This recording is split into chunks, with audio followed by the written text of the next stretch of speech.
금융자산인데 올해는 진짜로 저희 세무사도 FVOCI가 나올 것 같아요. 나올 때도 됐고 우리가 FVOCI 금융자산을 그 여러 가지 유형에서 한번 얘기를 좀 해볼게요. 여러 가지 유형에서 요거 FVOCI 한 30분 하고 또 다른 것들을 봐야 되는데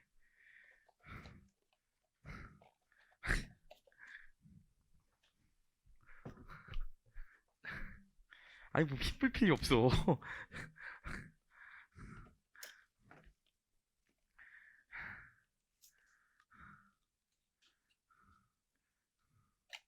자, 여러분 우리 여러 가지를 연습할 건데 이 첫 번째로 신용 손상이 일어나지 않았을 때 먼저 볼게요. 신용 손상이 일어나지 않았을 때 가장 기본형 먼저 볼게요. 가장 기본형. 최초의 공정가치가 100원이었고요. 유효 이자율이 10%였고 20%라고 할게요. 20%였고 액면 이자를 매년 20원씩 내기로 했다고 할게요. 그럼 FVOCI 금융자산도 계약상 현금흐름 수치를 목적으로 하고 있기 때문에 유효 이자율법에 의해 상각을 해야겠죠. 얼마입니까? 110원이죠? 이거 지금 모르시면 안 돼. 기초장부금액 곱하기 1 더하기 유효이자율 빼기 액면이자 하면 기말 상각 후 총 장부금액 나오잖아요? 근데 X 1년 말의 공정가치가 120이라고 할게요. 회계 처리 이제 기억하지 마시고 답만 빨리 냅시다. 재무상태표 모양을 한번 그려보세요. 재무상태표 모양을 그려보면 FVOCI 채무상품은 기말에 무조건 어떤 금액이 와야 돼? 무조건 기말 시점에 공정가치가 와야 된다고요. 그 다음에 여기 OCI 평가손익을 보면 평가손익이 나오는데 얘에서 얘 뺀 금액이 무조건 뭐 나와야 돼요? 무조건 기말 시점에 총 장부금액 나와줘야 된다고요. 그럼 기말의 요거 케이스 같은 경우엔 기말의 공정가치가 120원이니까 총 장부금액은 110원이잖아요? 그래서 평가손익이 10원이라고요. 그쵸? 그냥 채울 수 있다니까요? 채울 수 있어요. 그럼 IS 보시면 당기손익에 미친 영향은 이자 수익밖에 없겠죠? 그럼 신용이 손상되지 않았을 때는 언제나 기초 총 장부금액을 기준으로 이자 수익을 계산하기 때문에 기초 총 장부금액에다가 유효이자 20%대인 20원이 이자 수익일 거예요. 손익계산서에서 들어가는 OCI는 어떤 개념이라고 그랬어요? OCI 변동액 개념이라고 그랬잖아요. 그래서 손익계산서에 들어가는 OCI는 항상 기말 BS에 계산되는 OCI에서 기초 BS에 계산된 OCI 빼면 되니까 10원이라고요. 이거 여러분, 난 빠르게 듣기 때문에, 나 몰라. 안 와다. 이러지 마시고, 한번 받아들여 보세요. 그쵸? 제발. 자, 볼게요. 그 다음 연도가 문제라고요. 그 다음 연도에 이게 움직여. 공정가치 평가한 건 껍데기만 씌운 거기 때문에 본질은 계속 총 장부금액이 움직인다고요. 신용손상이 일어나지 않았다며. 그럼 이 시점에 얼마 돼요? 122원 맞나요? 122원 될 거라고요. 삼각 총 장부 금액이. 근데 기말의 공정가치가 110원이라고 한번 해볼게요. 그쵸? 보통 이렇게 낸다고요? 그럼 X 2년 만에 BS 한번 그려봅시다. 누구나 다 BS를 금방금방 그릴 수 있어요. 그럼 여기 FVOCI 금융자산 여기 무조건 얼마 들어가야 돼? 무조건 기말 공정가치 들어가야 되니까 110원이라고요. 여기 OCI에 들어가는 평가손익이 어렵죠? 얘에서 얘 빼면 무조건 기말 시점에 총 장부금액 나와줘야 돼요. 마치 AC 금융자산처럼. 그럼 여기 얼마? 122원 나와야 되기 때문에 FVOCI 평가손익은 마이너스 12원 나와야 된다고요. 그래야지 얘에서 얘 빼면 얘가 나올 거 아닙니까? 이 모양만 하나 기억해달라는데. 그럼 손익계산서에 들어가는 금액을 보면 당기손익에 미치는 영향은 얼마? 이자 수익인데 신용이 손상되지 않았기 때문에 총 기초의 총 장부 금액에다가 유효 이자율을 때린 22원이 이자 수익이겠죠. 그렇죠? 받아들이시고 손익계산서에 들어가는 OCI 변동액은 어떻게 계산합니까? 기말 BS에 계상된 OCI에서 기초 BS에 계상된 OCI를 빼주면 되니까 얼마? 마이너스 22원이에요. 요 정도 물어본다고요, 저희 시험에. 그렇죠? 그래서 BS 모양만 알아도 할 수 있어요. 하나 더 볼게요. 이러고 나서 X 3년 초에 130원에 처분했대요. 처분손이 얼마입니까? 이만큼이 처분 손익이죠. 그쵸? 왜 그럴까요? 어차피 채무 FVOCI 채무 상품은 재분류 주정을 하는 유일한 중급회계 케이스이기 때문에 어차피 재분류 주정이 돼요. 다 껍데기라고 공정가치 평가는. 기억나요? 채무 상품의 경우에 A씨 금융자산이나 FVOCI는 당기손익에 미친 영향이 다 동일하잖아요. 그쵸? FVOCI가 아니라 A씨 금융자산이었으면 공정가치 평가 안 하고 총 장부 금액만 가기 때문에 그냥 122원이었을 거라고. 그걸 130원에 처분하니까 당연히 처분이익은 8원이겠죠. 회계 처리로 보여드릴 수도 있어요. 그럼 처분 시점에 보면 현금이 130원 없어지고 FVOCI 금융자산이 110원 없어지고 평가 손실 잡아놨던 12원이 없어질 거 아닙니까? 대차가 안 맞지? 대차 안 맞는 8원이 처분 이익이에요. 사실 이걸 나눠서 회계 처리하면 얘도 똑같이 평가 지분상품처럼 평가 처분 재분류 주정을 해야 되는데 그걸 지금 다 합쳐놓은 회계 처리인데 결론은 뭐냐면 이게 재분류 주정 된 거라고요. 그래서 기본적으로 FVOCI 채무 상품은 평가를 하던 나발이던 처분한다 그러면 그냥 총 장부 금액에서 빼주면 돼요. 처분 대가를. 그쵸? 뭐 워낙 FVOCI를 어렵게 생각하기 때문에 요 정도만 내도 못 푸는 사람들이 대부분이기 때문에 요 정도 낸다고요. 그래서 우리 이번에 감정평가사 시험에 뭐가 나왔냐면 2번이 나왔거든요. 2번? 2번? 2번? 이게 사실 개정된 내용을 아예 안 반영한 그 신용손실을 반영하지 않은 그냥 완전 스탠다드한 문제예요. 그럼 요거 한번 봅시다. 저랑. 자, 기분 내시고 여러분 엄청 좋아요. 자, 보시면 X1년도에 발행했더니 900508에 발행했대요. 유효자의 10%고. 그럼 X1년 초에 900508이었던 거죠? 네, X1년 말에 공정가치랑 X2년 말에 공정가치가 나와 있어요. 그럼 우리 이 정도는 해보자고요. X1년 말에 총 장부 금액은 얼마겠어요? 900508에다가 곱하기 유효이자율 1.1 빼기 액면이자 6만원 빼주면 되겠죠? 그럼 얼마 나와요?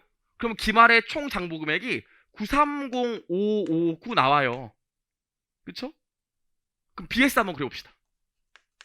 그럼 X1년 말에 BS 그려보면 FVOCI 금융자산은 X1년 말의 공정가치가 912540이고 여기 평가손익 나올 건데 얘에서 얘 뺀 게 총 장부 금액 나와야 된다고요. FVOCI는. 그게 얼만데 930559 나와야 되니까 얘에서 얘 뺀 게 얘 나와야 된대요. 그럼 얘 얼마겠어요? 마이너스 18019 나오면 돼요. 그쵸? 결국 총 장부 금액만 구하면 된다고. 그쵸? 계속 가볼게요. 그럼 X2년 별일 없이 X2년 말도 그냥 갔대요. 그럼 X2년 말에 또 뭘 구해야 돼? 공정가치 평가하더라도 껍데기가 움직이는 게 아니라 본질이 움직인다니까요. 총 장부 금액이. 그럼 930559 곱하기 1.1 빼기 6만원 해주면 되니까 기말에 X2년 말에 총 장부 금액이 963615로 바뀌어요. 괜찮죠? 좋아요. 잘하고 있어요. 그 BS 보시면 FVOCI X2년 말의 공정가치가 935478이죠. 그 다음에 평가손익이 있는데 얘에서 빼면 얼마 나와? 963615 나와야 되니까 X2년 말에 BS에 계상될 OCI는 얼마예요? 28137 나온다고요.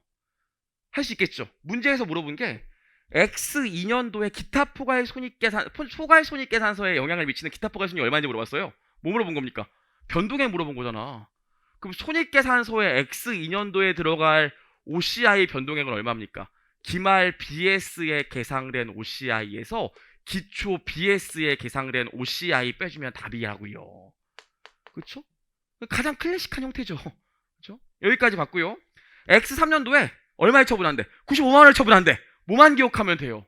껍데기를 이렇게 씌우더라도 어차피 껍데기는 재분류 조정 될 거기 때문에 요 금액과 처분 대가 95만원만큼의 차이가 그냥 처분 손익이에요.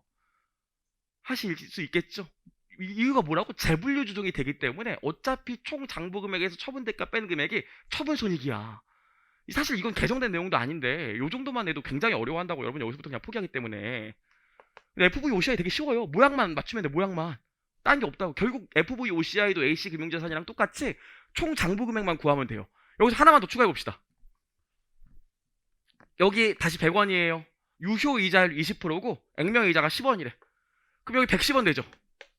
근데 기말의 공정 가치가 120원이래. 근데 기대 신용 손실로 신용이 손상되지 않았지만 기대 신용 손실로 5원 있대요. 요거 어떻게 해요? BS에 그릴 수만 있으면 된다고 그랬죠. 저는 이렇게 해요. 같이 배우셨겠지만 여기 FVOCI는 이 경우에 무조건 뭐가 와야 돼? 무조건 기말 공정가치가 와야 되니까 여기 120원이 와야 된다고요. 그럼 여기 손익계산서에 들어가는 평가손익이 있는데 이게 두 가지로 나눠진다고. 진짜 평가와 관련된 거랑 기대신용손실과 관련된 거랑. 그럼 얘에서 얘 뺀 금액이 제가 뭐 나와야 된다고 그랬어요? 총 장부금액. 그게 110원이니까 여기 10원 들어가야 된다고요. 얘는 뭐가 들어가면 된다고 그랬어? 기대신용손실액이 그냥 들어가면 되니까 여기 5원이 그냥 플러스로 들어간다고요. 왜? 손상차손 금액인데 마이너스가 아니라 플러스로 들어가? 실현시키는 개념이라고 그랬죠? 미실현 손익을 당기 손익을 실현시키는 개념이기 때문에 여기서 손실을 빼내서 밑에 당기 손익에 쳐 박을 거기 때문에 기대 실용 손실 금액이 플러스로 들어간다고 했던 거 기억나시죠? 요 정도예요, 요 정도. 그리고 나서 X 2년도가 됐더니 똑같이 이게 122원이 되고 기말의 공정가치가 110원이고 기대 신용 손실이 10원이라고 합시다. 그 BS 그려볼게요. 그 BS 그려보시면 어떻게 돼요? FVOCI는 얼마예요? 무조건 기말 공정가치인 110원.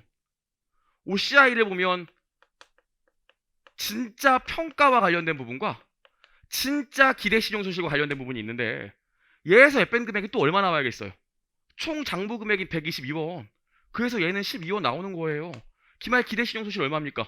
10원이죠. 그럼 여기 그냥 10원 쓰면 돼. 그럼 BS에 계산되는 OCI는 얼마예요? 마이너스 2원. 기초에 얼마 있었어? 15원. 그럼 X 2년도에 OCI 변동액은 얼마예요? 기말 BS상 계산된 OCI 빼기 기초 BS에 계산된 OCI. 요 정도라니까요. 만약에 여러분 저희 시험에서 FVOCI로 시험 문제를 냈는데 당기손익에 미치는 영향만 물어봤어. 그럼 어떻게 풀면 돼요? 다 지우고 AC 금융자산으로 한번 풀면 되죠.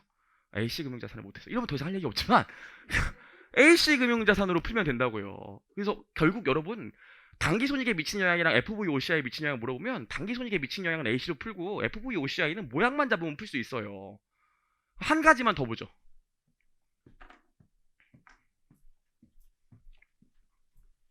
신용이 손상되면 여러분 만약에 지금 이걸 듣고 이해하시는 분은 조금 더 공부하고 2주일 동안 들어가는 거고 지금 들었을 때 나 원래 FVOCI 제꼈는데 뭔 소리야 그러면 제끼시는 게 맞아요. 2주 동안 새로운 걸 공부하려고 하면 안 돼요. 그렇죠? 내가 아는 걸 정확히 맞추면 되는 거지. 지금 배운 걸 정리해 보자는 거지 여러분. 나는 네 학구로 들은 게 아니라서 이거 뭔 소리인지 잘 모르겠어 그러면 그냥 원래 하시던 대로 하시면 돼요. 자, 한 가지만 더 볼 건데 이게 이번에 세무사 회계사 시험에 나와서 해봐야 될 것 같아요. 여러분 봐봐. 이제 현금 흐름이 1년밖에 안 남았어. 계약상 현금 흐름은 100원이야. 취득 시점에 유효 이자율이 10%였대. 그럼 100원 나누기 1.1하면 어떻게 돼요? 91원이죠. 요게 뭐야? 총 장부 금액이에요. 그쵸? 계약상 현금 흐름을 취득 시점에 유효이자율로 현재 가치 평가한 게 총 장부 금액이에요. 근데 지금 현재 요 시점에 시장 이자율이 20%래. 그럼 100원 나누기 1.2 하면 83원쯤 나와요. 요게 뭡니까? 요게 뭐예요? 공정가치죠. 우리 채권의 공정가치는 어떻게 구해요? 자녀 현금 흐름을 그 시점에 시장 이자율로 할인한 게 공정가치잖아요. 괜찮죠? 여기까지. 근데 기대 신용 손실이 있대. 그럼 기대 신용 손실이 5원이 있다고 하면 이 86원이 뭐가 돼? 86원이. 이게 총 장부 금액이에요. 이게 상각후 원가예요. 자, 그림으로 한번 나열해 보면 여러분 보세요. 하고 싶은 얘기가 있어서 그래요. 그림으로 나열해 보면 봐봐요. 간다. FVOCI면 X1년 말에 공정가치는 무조건 83원 나와야 되죠. 여기 OCI 평가손익을 보면 평가손익이 진짜 평가와 관련된 부분이랑 기대 신용손실과 관련된 부분이 있는데 얘에서 얘 뺀 금액이 뭐 나와야 돼? 상각 후 총 장부 금액인 91원 나와야 돼요. 그럼 이거 얼마 나오겠어요? 8원인가요? 8원 마이너스 나와야겠죠? 기대 신용손실 얼마 있어요? 5원. 그래서 얘에서 얘 빼면 뭐 나와야 될까? 86원 상각 후 원가 나온다고요. 이렇게 계산이 되는 거예요. 모양을 굳이 따지자면 조금만 버텨주세요 여러분. 복잡하더라도 조금만 버텨주세요. 여기까지 했다고요. 여기까지 했는데 제가 무슨 얘기를 하고 싶냐면 이런 경우는 뭐야? 계약상 현금흐름이 50원으로 바뀌었대. 이게 뭐예요? 계약상 현금을 변경되는 게 이게 손상이에요. 그럼 요 손상차손을 계약 변경된 현금흐름을 쭉 당겨와야지 회수 가능액이 나올 텐데 요 경우에 10%로 당겨와요, 20%로 당겨와요. 우리 금융자산 기준서가 바뀌었기 때문에 FVOCI도 신용손상을 인식할 때는 최초 투기 시점에 유효이자율로 당겨온다고요. 변경된 현금흐름을. 그럼 50 나누기 1.1 하니까 45원 돼서 요 금액과 요 금액의 차이가 손상이라고요. 그죠? 따라오시겠죠? 근데 문제는 뭡니까? FVOCI는 신용이 손상된 이후에도 공정가치 평가를 해야 돼요. 그럼 신용이 손상된 이후에 공정가치는 뭐야? 이 금액이 아니라 신용이 손상된 이후에 공정가치는 변경된 현금 흐름에다가 변경 시점의 시장 이자율이니까 41원쯤 나온다고요. 요게 공정가치야.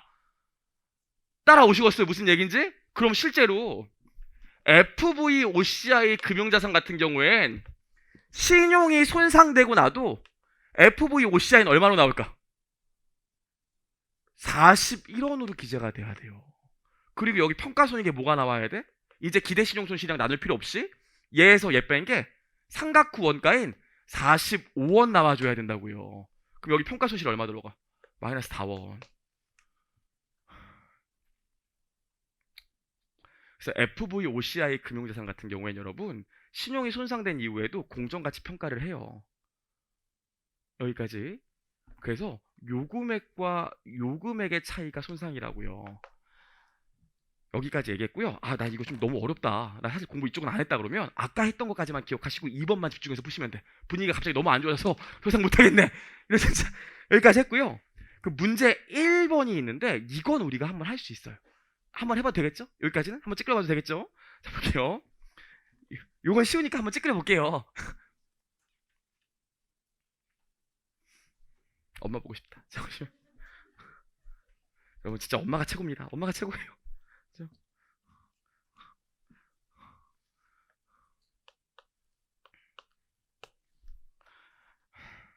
대안은 민국과 같이 다음과 같이 사채를 발행했다. 뭐 쭉 블라블라 나와 있고요.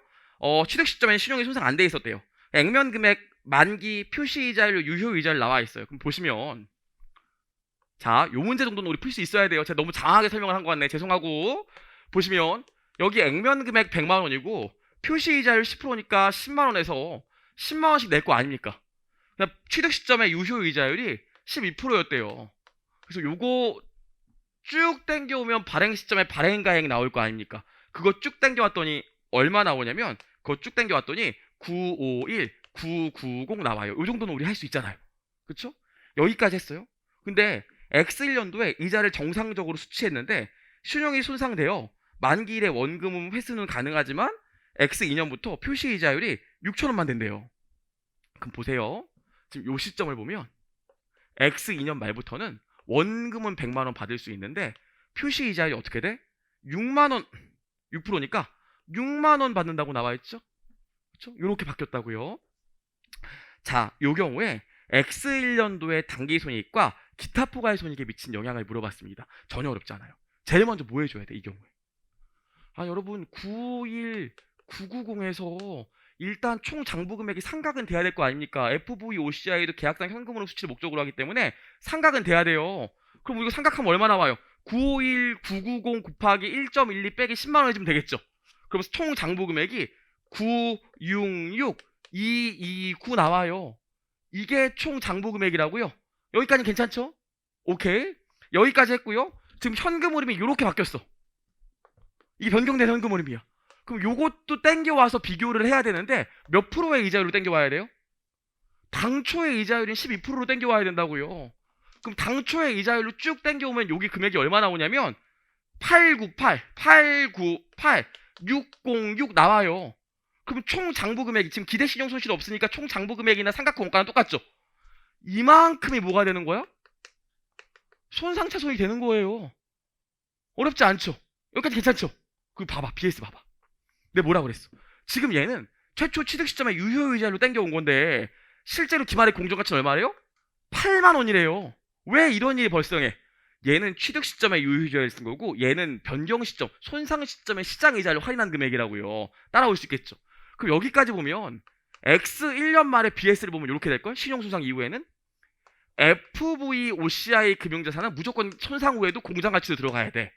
여기 OCI 평가손익이 남는데 시용이 손상됐기 때문에 얘에서 얘 뺀 금액이 얼마 나와야 돼요? 898, 606 나와줘야 되는 거야. 그럼 여기 OCI 얼마 들어가겠어요? 98606 마이너스 들어가겠죠. 이거예요. 그 문제에서 당기손익에 미친 영향이랑 기타 포괄 손익에 미친 영향을 물어봤는데 당기 손익에 미친 영향은 여기 이자 수익. 이자 수익은 어떻게 계산해? 기초 장부 금액에서 유효이자를 떼는 금액이 되겠죠? 상가액은 손상차손 어떻게 구해? 신용이 손상되기 전 총 장부 금액과 신용이 손상된 이후에 상각 후 원가를 빼주면 되겠죠? 따라오시죠? 그 당기 손익에 미친 영향은 요거 두 개고 OCI는 우리가 아까 저 논리를 이해했다면 금방 구할 수 있다고요. 요 정도만 좀 할게요. 만약에 요게 아니라 FVOCI의 신용이 손상되고 환입까지 물어본다면 기타 포괄 손익은 손상이랑 작년처럼 A씨금융자산일 때처럼 손상차손이랑 환입액을 양년도 물어보면 FVOCI까지 물어보면 문제가 너무 크기 때문에 못 나와 우리 시험에. 그럼 만약에 손상이랑 환입을 양년치를 물어보면 어떻게 풀면 된다고요? A씨금융자산 풀면 된다고요. 그걸 못해서 문제지만 하면 되고 올해 유행하는 게 요거까지 지금 물어보고 있으니까 요거는 뭐? 저 BS 모양만 기억하면 된다고요. BS 모양만. 요 정도 나올 거예요. 요 정도. FVOCI 기타 포괄 손익까지 물어보는데 환입까지는 못 물어봐. 기대 신용 손실까지 넣어서도 못 물어봐. 그럼 너무 어렵다고요. 요 정도 두 가지 정도만 문제 풀고 갑시다. 두 가지 정도만. 좋아, 여기까지 했고요. 넘겨볼게요. 여러분 3번에 FVOCI 채무상품을 FVOCI A씨금융자산 FVPL로 분류했을 때가 각각 나와 있는데 요건 해보시면 되는데 여러분 한번 문제 보기 보세요. 보기. 이건 여러분이 한번 해보시고 시간 관계상 그 보기 보시면 딱 봐도 뭐 아니면 뭐가 답일 것 같아요. 딱 봐도 난 그냥 확 보이는데 계산 안 해도 이 21페이지의 3번에 보기를 딱 읽어봤더니 딱 봐도 답이 보이는데 몇 번 아니면 몇 번이냐? 4번 아니면 5번이죠. 몇 번이 답이겠어요. 숫자 깨끗한 게 답이에요. 5번이 말이 돼? 5번이 답이라고요. 젠장 웃기려고 얘기한 건데. 그래서 여러분 그 동일한 조건이라면 A씨금융자산이랑 FVOCI는 당기손익에 미친 영향이 동일하고 FVOCI와 FVPL은 총포괄 손익에 미친 영향이 동일한 거 아시죠? 근데 하도 그것만 외우고 있으니까 작년 세무사 시험에 어떻게 나왔어? 수수료 비용을 달리 줬잖아요. 작년 세무사 1차 시험도 이런 문제가 있는데 그거 하나만 좀 추가로 풀어보세요. 다시. 그쵸? 꼭 체크하고 객관식 문제 다 있으니까 여기까지 보시고요. 넘겨보시면 재분류인데 재분류는 제가 좀 빨리빨리 해볼게요. 빨리빨리 금방 할 수 있으니까 재분류 혹시 다른 학원에서 배우신 분들 아예 제끼신 분들 많을 텐데 나오면 계산 문제 안 나오고 말 문제 나올 거기 때문에 지금 제가 얘기하는 6가지만 적어놓으면 맞출 수 있어요. 빨리 써볼게요. 빨리. 큰일 났네. 7시간이 가야 되는데 끝내고 가야 되는데.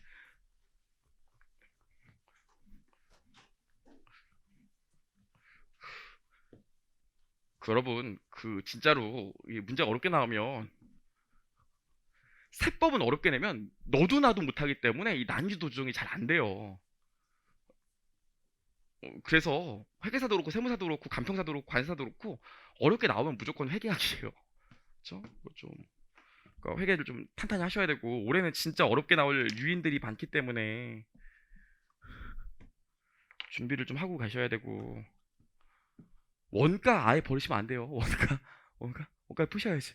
그리고 시험지 받으면 재무회계 먼저 푸는 거예요. 원가 먼저 푸는 거예요. 그건 몰라요. 제발 나는 무조건 원가 먼저 풀어야지. 딱 원가 폭탄 나오면 다 망하는 거야. 그래서 어떻게 하라고 했죠?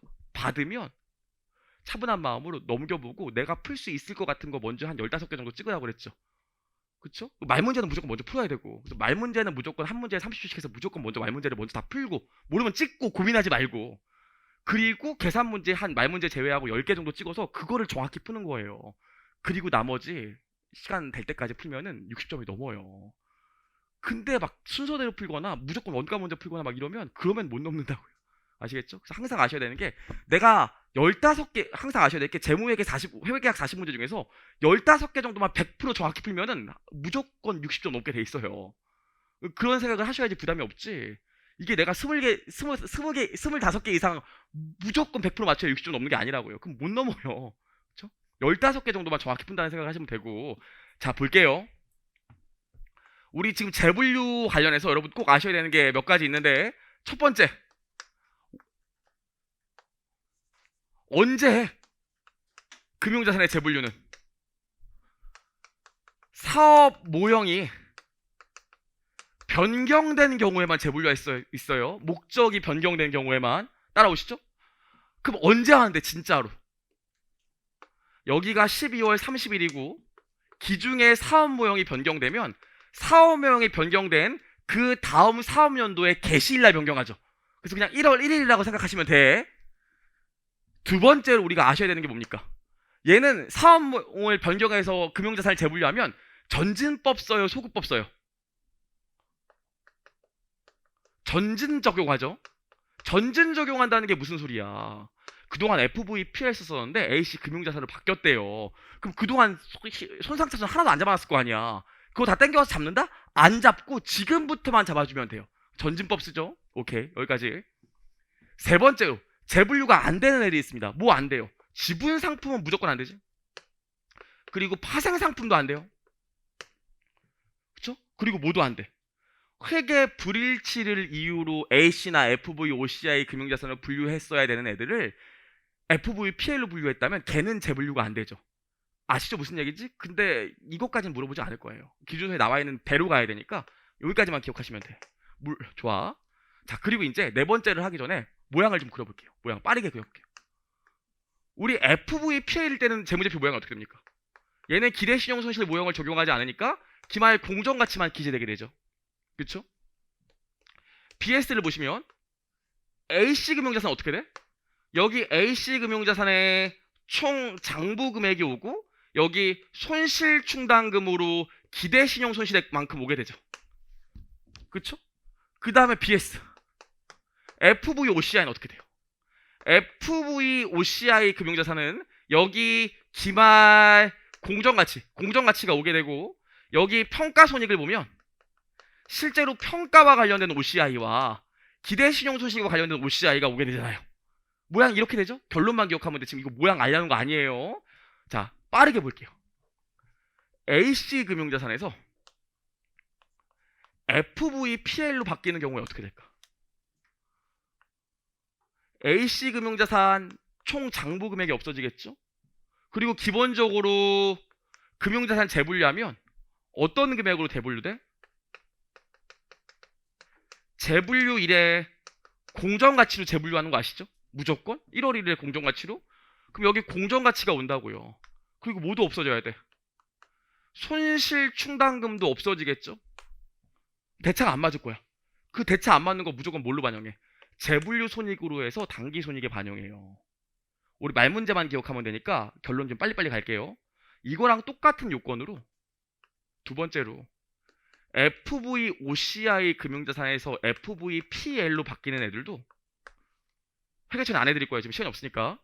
이 경우에도 대차가 안 맞고 그동안 잡혀놨던 미시전 손익을 다 당기 손익에 반영한다고요. 그래서 결론이 뭐냐면 다섯 번째로 보면 A씨 금융자산이나 FVOCI 금융자산에서 FVPL로 바뀌게 되면 당기 손익에 미치는 영향이 무조건 나와요. 실제로 재작년 저희 세무사 1차 시험에 뭐 나왔습니까? FVOCI에서 FVPL로 바뀌게 되면 기타 포괄 손익에 있는 미시전 손익을 이익잉여금으로 대체한다 막 이렇게 됐다고요. 아니죠. 무조건 당기 손익으로 재분류해줘요. 그렇죠? 여기까지 기억하시고 세 번째네. A씨 금융자산에서 FVOCI 금융자산으로 바뀌거나 네 번째로 FVOCI 금융자산에서 A씨 금융자산으로 바뀌는 경우 있는데 결론만 얘기할게요. A씨 금융자산이나 FV, OCI 금융자산이나 당기손익에 미치는 영향이 항상 같지. 동일한 채권이라면. 그럼 재분류된다고 당기손익이 바뀌어야겠어요? 원래 얘네들은 당기손익에 미치는 영향이 항상 똑같아. 왜? 유효이자율법이랑 기대신용손실 쓰기 때문에. 근데 재분류한다고 당기손익에 변동이 있으면 안 돼요. 기타 포괄손익에도 변동이 있으면 안 돼. 그래서 결론만 얘기하면 FV, OCI나 AC 금융자산을 변경되는 얘네들은 절대로 당기손익에 미치는 영향이 없어요. 그리고 하나 더, 얘네들은 둘 다 기존의 취득 시점에 유효이자율을 계속 쓰고 있는 상태이기 때문에 바뀐다고 이자율 변동이 없다고요. 그래서 둘 다 유효이자율에 변동은 없어요. 괜찮죠? 어차피 말 문제가 나올 거예요. 어차피 말 문제가. 일곱 번째가 마지막이 제일 중요한데, 여러분, FVPL에서 AC 금융자산이나 FV OCI 금융자산을 바뀌는 애들 볼 건데, 회계처를 볼게요. FVPL이 없어질 거야. 장부금액으로. 그리고 AC 금융자산이나 FV OCI 금융자산이 올 건데, 애초에 내가 FVPL로 취득했으면 유효이자율법을 생각했을까? 총 장부금액 구해놨을까? 관심도 없어요. 그래서 FVPL로 취득한 애들은 원래 유효이자율법도 몰랐고 유효이자율법에 의해서 생각도 안 했기 때문에 총 장부금액도 아예 몰랐어. 근데 갑자기 바뀌었다고요. 그래서 얘네들은 변경 시점의 공정가치를 새로운 총 장부금액으로 가져가요. 이게 어쩔 수 없다고요. 그럼 제가 물어볼게요. 변경 시점의 공정가치를 총 장부금액으로 가져가기 때문에 뭘 다시 해줘야 돼? 이 시점을 기준으로 유효이자율을 다시 산정해 주셔야 된다고요. 그래서 2차 때는 유일하게 재분류에서 계산 문제가 나오는 게 얘밖에 없어요. 그래서 아셔야 되는 게 7번 FVPL 금융자산에서 A씨나 FV OCI를 금융자산으로 가는 애들은 이자율을 재산정합니다. 7개 말문제 목적으로 여기까지만 기억하면 돼요. 여기까지만. 자, 그래서 4번 풀어보겠습니다. 4번 다 왔어요. 여러분 힘내시고. 근데 여러분 거의 1회독 하시는 거예요. 지금 한 5시간 들으면 신난다. 자, 보시면 강평은 X1년 4월 1일 날 4번 재벌로 옳지 않은 것은 블라블라 나와 있는데 3번만 볼게요. 금융자산을 기타 포괄손익 공정가치 측정 금융자산에서 FV OCI 금융자산으로 재분류하는 경우 재분류율의 금융자산을 공정가치를 측정하고 재분류 전에 인식한 기타 포괄손익 누계액은 재분류율에 당기손익으로 인식한다고 그랬는데 제가 아까 얘기했죠. A씨나 FV, OCI에서 왔다 갔다 할 때는 절대로 당기손익에 영향이 안 나와. 각자 갖고 계신 책으로 요거 재분류하는 회계처리 보시면 안 나와요. 악구가 딱 맞아. 요거 한번 해드릴게요.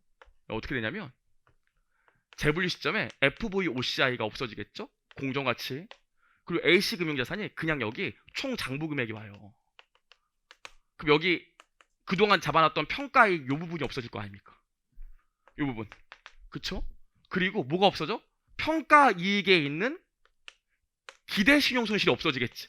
그러면서 뭐가 와?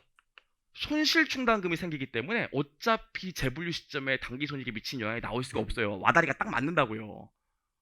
오케이, 여기까지요. 그래서 여기까지 보시면 되고 5번에 받으러 옴 할인이 있는데 이거 그냥 넘어갈 수 있는데 제가 객관식 때 안 했기 때문에 한 번만 해볼게요. 한 번만 나올 수도 있으니까. 자, 우리 5번 한번 볼게요. 여러분, 받으러 옴 할인 보시면 여기 4월 1일이고요. 그 다음에 여기 7월 31일이에요. 그럼 몇 개월이죠? 4, 5, 6, 7 4개월짜리 어음을 거래처에서 발행해 줬고요. 우리 이자부 어음만 볼게요. 4개월 후에 액면 금액 120만 원을 받기로 했는데 액면 이자가 몇 프로? 9%래요.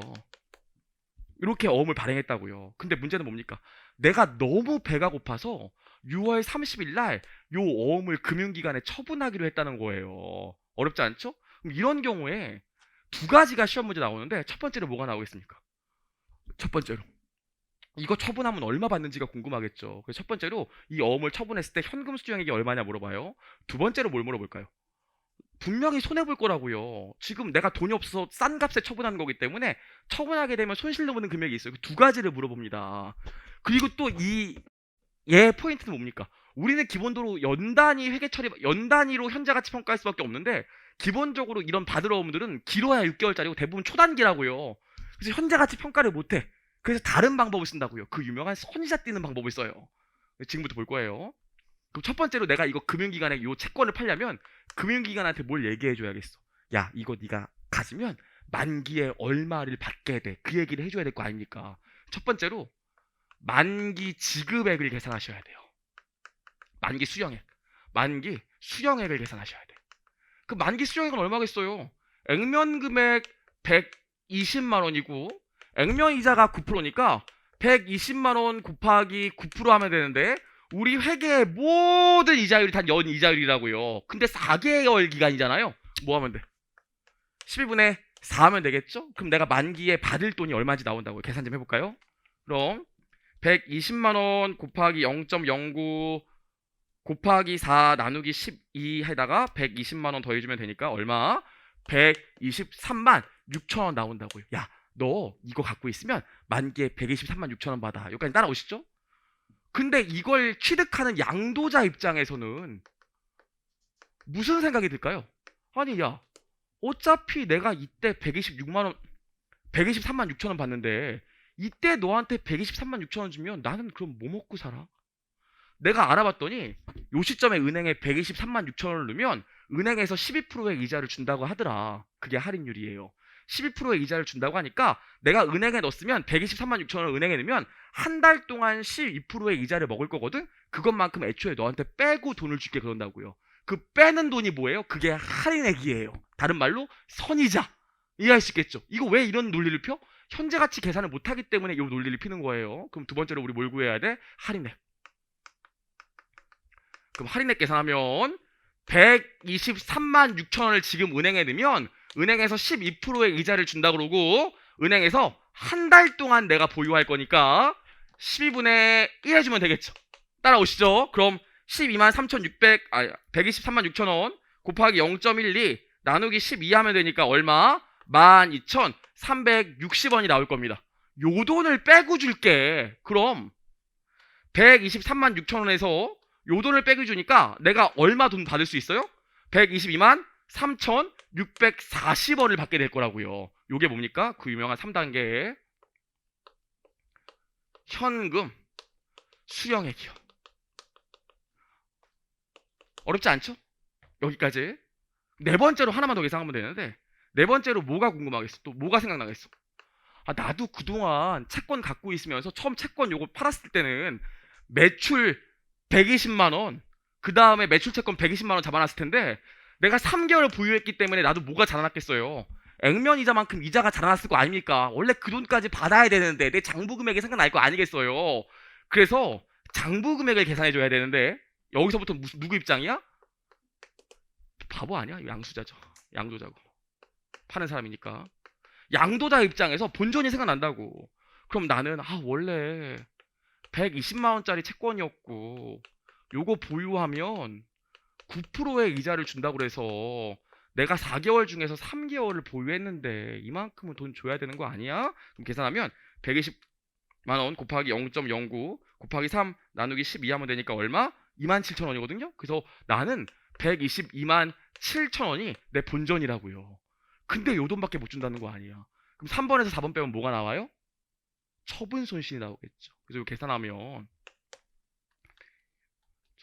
640원 빼기 1, 2, 700 나오니까 빼면 얼마 나와요? 3,360원 처분 손실 나오게 되겠죠. 이해할 수 있겠습니까? 오케이, 여기까지요. 그래서 여러분 왜요? 뭐 잘못했어요? 논리적으로 요 정도만 기억하시면 되고 하나만 더 기억할게요. 우리 왜 뭐가 문제야? 괜찮아요? 어색해서 그렇죠? 그래서 3번까지 구하고 나면 5단계로 처분 손실을 계산하는데 결국 얘에서 얘 뺀 거라고요. 그렇죠? 양수자는 요 돈밖에 못 준다는데 나는 이게 본전이라고요. 여기까지 했고 하나만 더 기억할게요. 우리 양도는 뭐예요? 금융자산의 양도는 뭡니까? 금융자산에 대한 현금 흐름에 대한 권리를 이전한 게 양도죠. 재고는 뭐예요? 재고는 뭡니까? 재고!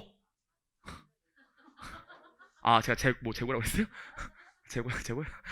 재고요. 재고는 뭡니까? BX에서 삭제하는 걸 재고라고 하죠. 그럼 그럼 일반적으로 양도하면 무조건 제거하는 건가? 아니죠. 제거 요건을 충족해야 양도를 제거 요건을 충족하는 양도가 있고 제거 요건을 충족하지 못하는 양도가 있잖아요. 옛날에 감정평가사 시험에 이렇게 한번 나온 적이 있어요. 일반적으로 처분 손실 제거 요건을 충족한 양도의 경우에는 처분 손실을 물어본다고요. 근데 만약에 제거 요건을 충족하지 못한 받으러 온 할인 같은 경우엔 처분 손실이 이자 비용이라는 계정으로 처리가 돼요.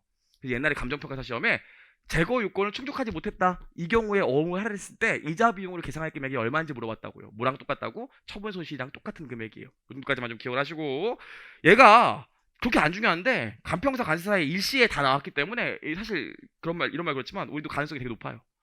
여기까지 좀 기억을 하시고 끝났습니다. 여기까지 했고요. 넘겨보시면 이제 11장 복합금융상품이 나오는데 이게 올해 1차도 그렇고 회계사 1차도 그렇고 회계사 2차도 그렇고 조건 변경이 진짜 오랜만에 나왔거든요. 조건 변경도 좀 봐야 되고 감정평가사 1번 문제는 진짜 좋아요. 그래서 잠깐만 쉬었다가 1시간 정도만 더 하면 될 것 같아요. 잠깐만 10분만 쉴게요.